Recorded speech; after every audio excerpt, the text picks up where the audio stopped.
हिंदुओं की आस्था से खिलवाड़ पर संत सीएम चुप क्यों? क्या चुप्पी का मतलब बुलडोजर तैयार है, कार्रवाई होगी? पीएम मोदी ने जहां गंगा में डुबकी लगाई जो हिंदुओं के लिए मां है, वहां नाव पर बैठकर किसने की चिकन पार्टी? नुपुर के बयान पर कट गया बवाल, फिर गंगा नदी में पार्टी पर चुप्पी क्यों? क्या ऐसे बचेगा धर्म का सम्मान?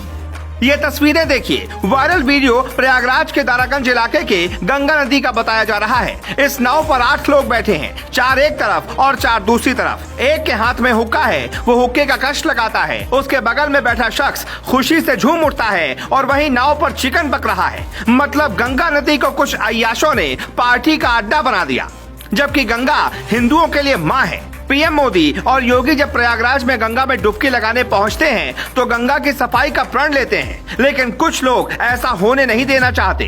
गंगा और यमुना का जलस्तर बाढ़ की वजह से पहले ही बढ़ा हुआ है। ऐसे में जान जोखिम में डालकर कुछ लोग क्या धर्म को बदनाम करने के लिए बीच नदी में पार्टी करने पहुँच गए? सोशल मीडिया पर तो लोग ये भी कह रहे हैं कि जैसे अयोध्या में सरयू नदी में नहा रहे कपल को लोगों ने अश्लील हरकत करते देखा तो भड़क उठे, वैसा गुस्सा यहाँ किसी ने क्यों नहीं दिखाया? आप खुद कानून हाथ में नहीं ले सकते, लेकिन आपत्ति तो जता ही सकते हैं। वीडियो वायरल होने के बाद पुलिस ने इन्हें अब तक क्यों नहीं पकड़ा? एसएसपी शैलेश कुमार पांडे अब तक जांच की बात कह रहे हैं, जबकि संत समाज सीएम योगी से कह रहा है अगर गिरफ्तारी नहीं हुई तो हम आंदोलन करेंगे। इस वीडियो के वायरल होने के बाद लोग गंगा सफाई की योजना पर भी सवाल उठाने लगे हैं, जबकि सच ये है कि पहले की तुलना में अब गंगा काफी साफ हुई है, लेकिन ऐसे लोगों को कड़ी सजा नहीं मिली तो गंगा और प्रदूषित हो जाएगी।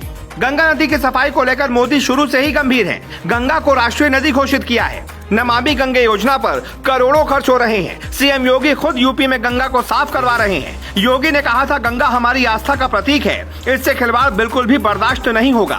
गंगा नदी में प्रदूषण रोकने के लिए सरकार 5 साल जेल और भारी जुर्माने का नियम ला सकती है। ऐसे दावे काफी पहले ही किए गए थे, लेकिन इतना कड़ा कानून अब तक नहीं बन पाया। इस वीडियो को देखने के बाद से हर हिंदुस्तानी इन पर कार्रवाई की मांग कर रहा है।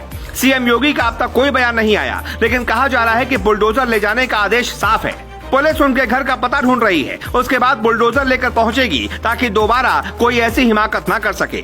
ऐसे अपराध में सजा अगर कम हुई तो फिर आरोपियों का मनोबल बढ़ जाता है, इसीलिए योगी सख्त सजा के पक्ष में रहते हैं। प्रयागराज, मथुरा, अयोध्या, चित्रकूट और वाराणसी में धार्मिक स्थल के पास मांस बेचना बैन है। हरिद्वार में गंगा किनारे मांस नहीं बेचा जा सकता।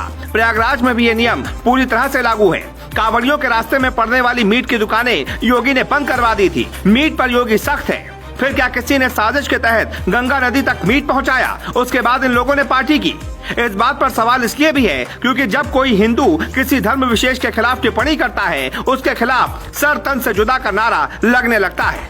राजस्थान और महाराष्ट्र में बवाल मच जाता है, लेकिन जब दूसरे धर्म के लोग हिंदुओं की आस्था को चोट पहुंचाते हैं, उससे खिलवाड़ करते हैं, तो लोग ज्यादा सेकुलर क्यों बन जाते हैं? Bureau report.